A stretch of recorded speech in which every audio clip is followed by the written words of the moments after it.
We're so glad you're here with us today. As a reminder, be sure to like, share, comment on this video. Social media platforms don't like us.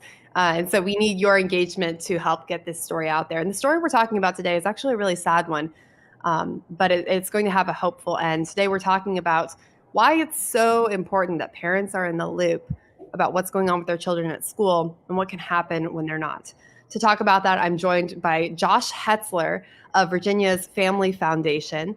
They are our state allies in Virginia, and we just love the work you all are doing. So welcome to the show, Josh. Thank you. Good to be with you. Yeah, I'd love to just jump right in. I think we've got a powerful story to tell today. We're talking about someone named Sage. What is Sage's story? Just to bring our audience up to speed. Yeah, well, I'll do my best to share the full story, but it is an almost hard to believe story with lots of twists and turns. And Sage is a girl, very typical teenager, who at the age of 14 found herself in a situation that she never thought she would be in. Backing up, though, I would say that Sage was adopted at the age of 2 by her grandparents, who are in all respects her parents now, Michelle and Roger. And she, up to the point of 2 years old, experienced a lot of trauma in her life. And so some of the things that I think she experienced goes back to that early trauma. And that's sort of some of the things that the school could not contemplate, understand, something that the parents knew well. But Sage entered high school at a public high school in Virginia. She was 14, and as she says, all of the girls there were identifying as something else, bi or trans or lesbian, and it was sort of a thing, almost a contagion. And Sage, being a young girl going into high school, trying to fit in and figure out who she is and have friends, she began to explore her identity in various ways. That eventually led her into identifying as a male, taking on a male name, male pronouns. And while this was happening, teachers and counselors were heavily encouraging her to do this, even inviting her to use the boys' bathrooms. Meanwhile, her parents were never told about this. And the schools very intentionally kept this information from her parents. So that led to a number of things happening at school, including how she was assaulted in a boys' bathroom, shoved up against a wall, was being threatened by the boys. She was experiencing a lot of hardship. So her mom only found out about the situation when a note from school dropped out of her backpack, and it had a male name on it. And she only found this out the night before, or the night that Sage ended up actually sort of running away, maybe going to meet someone that she thought was a 16-year-old boy in town. And she got that contact information because of a website that one of the counselors encouraged her to go on for trans kids. So the person that she ended up meeting was not 16; he was an adult, and he ended up abducting her, sex trafficking her, doing all manner of awful things to her. And so Sage ended up being trafficked into Washington, D.C., and then into Maryland. And because of the persistence of her mom to find her and track her down, the FBI located her in Maryland 9 days later. So Michelle and Roger went up to get her back in Maryland.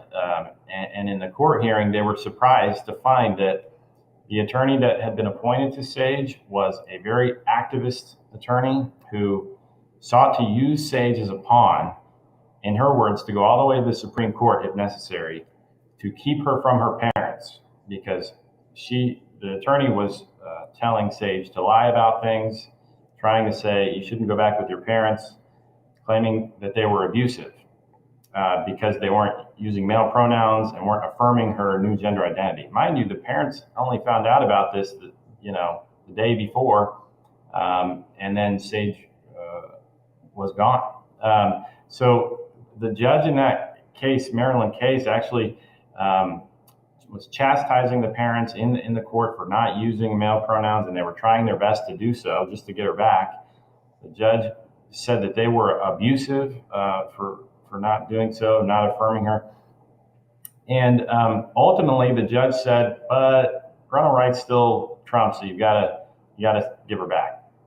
Meanwhile, the judge, the attorney appealed to keep her from her parents, and the judge decided, okay, we're gonna put her in a home, a children's home, but I'm only going to allow her to go into one who will actively affirm her male gender identity. Wow. So she was sent into a children's home in Maryland, but was still away from her parents, and she was put in at certain times into the boys' unit, where she was again assaulted.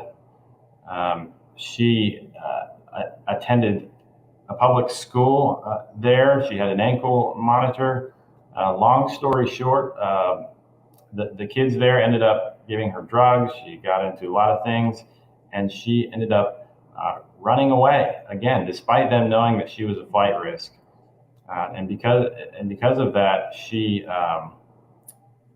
ended up being sex trafficked again by someone she sought to meet up with, and for 90 something days was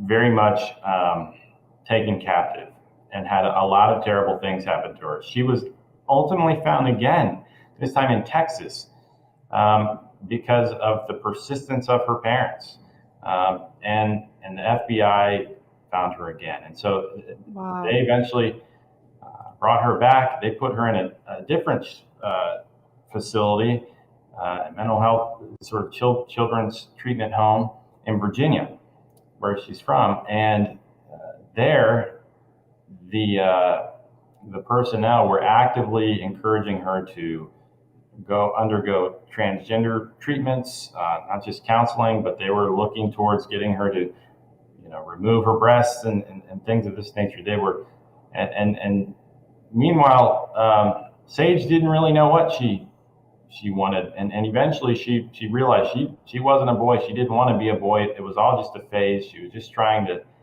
have friends. She didn't want this, but she was afraid now to tell them differently. And so that's sort of where Josh, I want to find out here. This is just crazy to me. This is just hearing how all of this began with parents being left in the dark, and then parents being cut out, and then parents being cut out again, and all these just terrible things happening to Sage in between. I know at the Family Foundation that you guys have really been very involved in this too. So I want our audience to hear that part of the story. Maybe that's where you're going. But how did you guys end up getting involved with this case? Yes, and I'm sorry about all that. It takes a while to tell the story, as you can tell. There's a lot of twists and turns. This is great. So we got involved because Michelle, I think, had been almost a year at this point, and where her daughter was gone. She'd been desperately trying to get her back, and she couldn't find anyone to help her. So I think she initially contacted us when Sage was in Maryland, but the case was a little bit beyond our ability for a number of reasons. And I referred her to some others, but she just couldn't find anyone who could help. Everybody whose door she knocked on said, "This is too complex. There's too many things. I can't do it." And so Michelle came back to us, and I said, "All right, Michelle." And when I realized that what was really going on was that they were encouraging this home was holding Sage against her parents' will and pushing her heavily into transgenderism, I realized we have to get her out.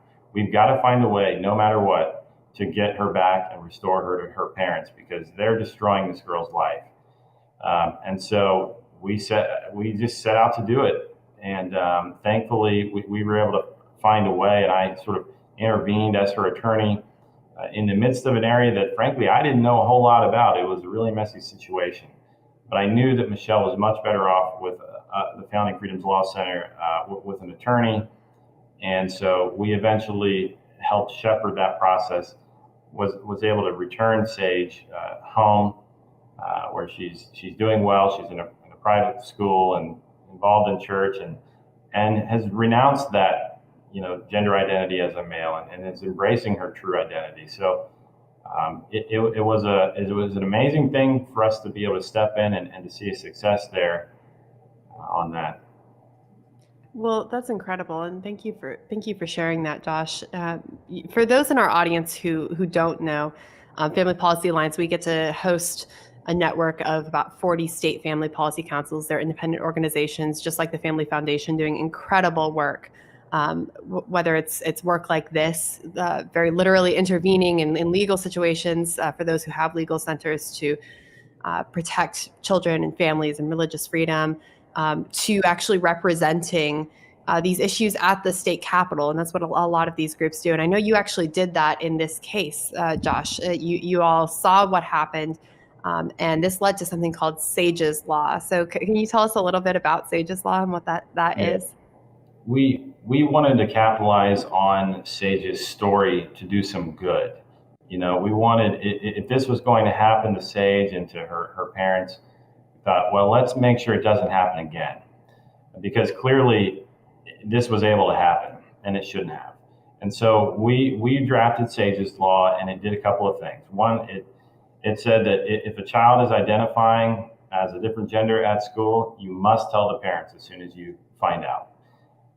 And then we said, counselors are not able to encourage children in that direction, certainly without notifying their parents about it. And then finally, we clarified that parents cannot be deemed abusive or neglectful simply for affirming their child's biological sex.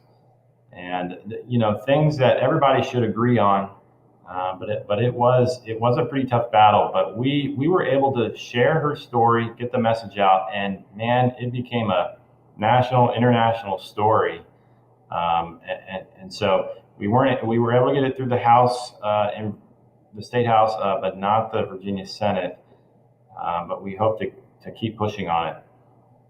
Absolutely, and I think that's such an important antidote. We've our followers will be familiar with what California was doing last year, with the law that essentially kidnaps kids from around the nation and says, if your parents won't affirm you, come here, we'll take custody of you as the state, and we'll provide you with transition. I think that things like Sage's Law are such an important antidote to that. So we're so grateful for what you guys are doing. I'm glad to hear you're going to keep pushing on it. I'd love to, for our audience, just to hear too some of the other good pro-family work y'all are working on there at the Family Foundation. Give us an update. What's going on? Yeah, there's a lot going on now, certainly with the issue of life. Virginia in 2020 rolled back a lot of our really good laws that we'd had for a very long time, including our pro-life protections. So we're fighting for that issue, especially in light of the Dobbs decision that, sent the power back to the states. Also, issues of religious freedom, trying to protect people of faith and parental rights. Sage's Law illustrated so many of these confluence of so many of these issues of parental rights, religious freedom, and the gender issues. And school choice is a big issue we're working on too, as this becomes really a national movement. We really want to give parents more options. And create more competition in the marketplace of ideas and of educational options. So there's a whole host of things that we're working on in Virginia. We consider Virginia ground zero in a lot of ways, especially with the election of Governor Youngkin a little over a year ago. A lot of eyes have been on Virginia, and many, we're right next to D.C., and a lot of the people in D.C. like to use a lot of our counties as a test case for a lot of their ideology. So we're fighting at the local level as well, pushing back against woke policies and transgender policies. And so there's a lot going on here, but many exciting things happening.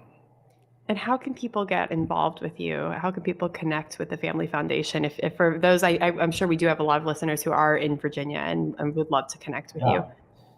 Yeah, I would encourage you to go to familyfoundation.org, or we have a legal arm called Founding Freedoms Law Center, and you can go to foundingfreedomslaw.org. And you can find out how to get involved with us. There are a lot of ways. We have local speak up teams, depending on where you are in Virginia, and certainly you can support us in a number of ways, including giving. But familyfoundation.org, please get involved, sign up for our emails, and we keep everyone very informed on what's happening at the Virginia state and local levels. And as you know, Radine, I mean, the things that are happening, the big things that are happening are often happening at the state level. So you've got to be plugged into your state. That's absolutely right. And for any listeners who are not in Virginia, I'm sure there's many of you. If you're looking for a similar group that you can get plugged in with at your state, we'll put the link on the screen and in the comments. Be sure to go there. There's likely an FPC in your state, Family Policy Council, doing amazing work, just like the Family Foundation. They are really the boots on the ground, the front lines, making sure that we are protecting families, religious freedom, and opportunity for our nation, and specifically doing that at the state level. So I know the Family Foundation, y'all are doing just incredible work, and we thank you for that. I'd love to end on a note of encouragement. We always like to end this way for our audience. You know, as you all have been working on this issue in Virginia, obviously this case, like you said, was a very complicated case. You're working on getting this SAGE's law to actually become law, but you're not there yet. What kind of encouragement do you have for others who are in a similar situation? You know, they're working hard, but they're still kind of in the thick of it. What's your encouragement for those who are still in the thick of it? I would say we have to keep at it because, you know, there's too much at stake. There are many things outside of our control, and we have to leave that to God. But to the extent things are within our control, we have to fight for the SAGE's and her parents. And, you know, things that are really important rarely happen overnight. They rarely happen quickly, especially as public policy matters. Things usually take several years. And sometimes we can get ahead of things and pass things before the bad things happen. But oftentimes, you know, the way that politics works is there have to be some real victims oftentimes before politically there's a will to do something about it. And I hate that that's the case, but you know, hence we've got SAGE, and there are others across the country. But we're hoping now to use what the enemy meant for evil for good, to prevent these things from happening to others. And so we know it's going to be a multi-year process, but it's worth fighting for. We have to protect these kids, these parents, and we have to uphold what is clearly true and right and good. So I mean, again, the outcome is often, you know, beyond our control. But we have to be faithful in pushing for what we know is right. And you know, I believe most reasonable people do agree with us on these issues. That parents should be informed, that kids shouldn't be mutilated, and that girls should be able to play sports without boys, you know, taking over. Things like this. There's a lot of agreement, and now we just the conversation on these issues is reaching a fever pitch to where I think we're starting to see a lot more progress on the legislative fronts. Amen to that. Well, like I said, you all are leading the way, and we're so grateful for what you're doing for families in Virginia and for the example you're setting around the nation. So thank you, Josh Hetzler, joining us today. To our audience, be sure to reach out to the Family Foundation. We'll have the links in the comments if you are in Virginia, if you're not connected with the Family Policy Council around the nation. And I just can't echo enough what Josh said, the importance of protecting our families and our children. And recognizing that we are in the right, and in many cases on these issues, we are in the majority. And it's up to us to keep fighting until we win. So thank you all, and we'll talk to you soon.